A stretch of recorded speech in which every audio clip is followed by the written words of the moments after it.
Let's jump right in and take a look at the sunroof. We can open it by pressing on this bar here, so if I want to vent it, I can do that. I can drag it down to open it a certain amount, and I can also control it just by dragging the image here. That's all there is to it. Okay, let's have a look at the driving tab. In this, you can choose the height for the suspension. Although it's automatic for normal use, it'll lower itself at highway speed if you have the air suspension option. But you can then choose a high or very high setting, for instance, over a steep driveway. The jack button just disables it so that if you're changing a tire, it's not going to automatically try and level itself. The steering mode changes the effort of the steering. So what that'll do is the Sport will give you a stiffer, tighter steering, a little more feedback, whereas the Comfort lightens it, makes it a little bit easier to drive in the city.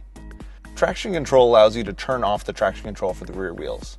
The stability control will stay on, but it allows you to have a little bit of fun with the car. Of course, that's going to use up some of your tires, so we recommend you keep that on. Regenerative braking allows you to lower the amount of force you get when you lift off of the accelerator pedal. Driving in standard is great, it's much more efficient, and it mimics more what you would feel in a manual transmission car when you let go of the accelerator pedal. For someone who's used to an automatic, maybe the low setting is better for them, but you should note that it's a little bit less efficient. You'll get less energy back when you slow down by letting off the accelerator pedal. You also have a choice of whether you want what we call creep on or off. That also mimics an automatic transmission. When it's on and you release the brake pedal, the car will crawl forward or backwards depending on which gear you're in. Next up, we'll jump into the trips tab. You can see how much energy you've used since your last charge and the distance that you've traveled and what the average energy per mile has been. You also have two different trip meters that you can set independent of that, an A and a B trip, much like you would have in a normal car, except these also save your energy usage, the total energy and the average energy per mile. Let's jump into the displays now. With the displays, you can choose the brightness for either day or night mode by sliding the scale up or down. You can also choose day or night mode independently or leave it to an automatic setting so that the sensors in the car will turn it to day or night mode depending on how bright it is outside. Next we have e-brake and power off.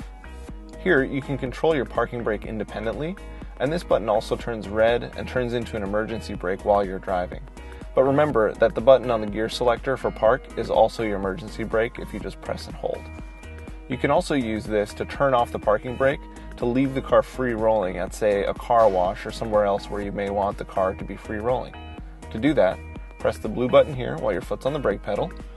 That will disable the parking brake, and then you can power off the car by pressing this button here. Then when you get out, it won't automatically put the car into park. The car will give you a quick warning, and then you can power off. In order to turn the car back on, all you need to do is hop in, press on the brake, or touch on the touchscreen, and then you can press here to actuate the parking brake. On the bottom we have access to open the front or rear trunks, lock or unlock the doors, and open the charge port. On the right side we have dome light settings. We can turn the ambient lights on or off, turn the daytime running lights on or off, the fog lights if you have those, and then you also have headlight settings, which you can just leave to auto. Remember that you always have the hazard lights on this button right here. And one of the cool things is you can actually see a representation of the lights that are on this screen directly. Next, let's have a look at the settings tab.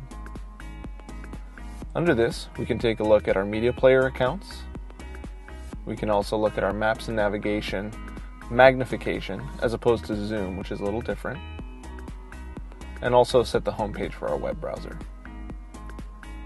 We also have access to our driver profiles, which we discussed earlier in the status bar. And we also have access to units and format.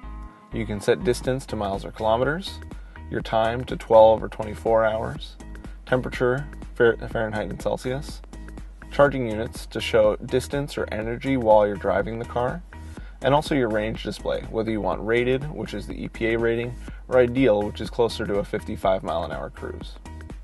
Next we have vehicle controls. You can adjust whether you'd like the doors to lock when you drive away, the child protection lock for the rear doors.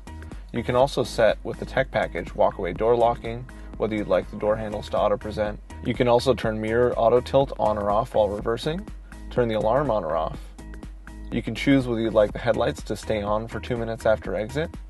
And you can also turn on range mode, which lowers the output of the air conditioning and heater and we'll turn on seat heaters first while warming the cabin to save energy.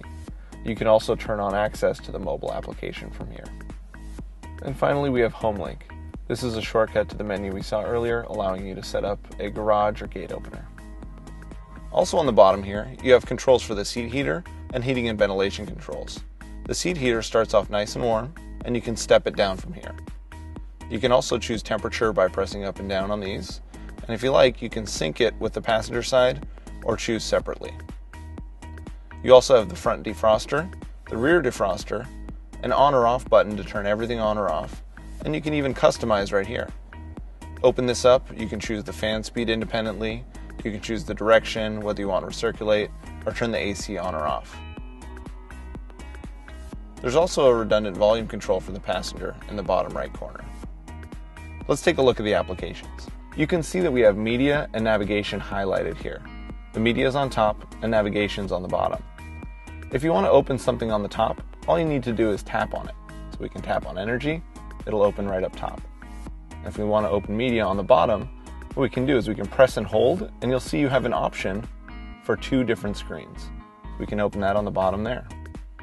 You can also switch in between them by pressing this arrow, and we'll swap between the 2. If you'd like, certain applications such as navigation and web will go full screen just by pressing on the button in the bottom left corner. It's all very fast and allows you to switch between the 2. Let's go over each in detail, starting with media. You can see that we're playing Slacker Radio right now, which we selected earlier. You see the album art cover, which is pulled up automatically, information about the song, and normal buttons for play, skip to the next song, and if we weren't streaming radio, we'd also be able to go back if we were, for instance, playing off of a USB.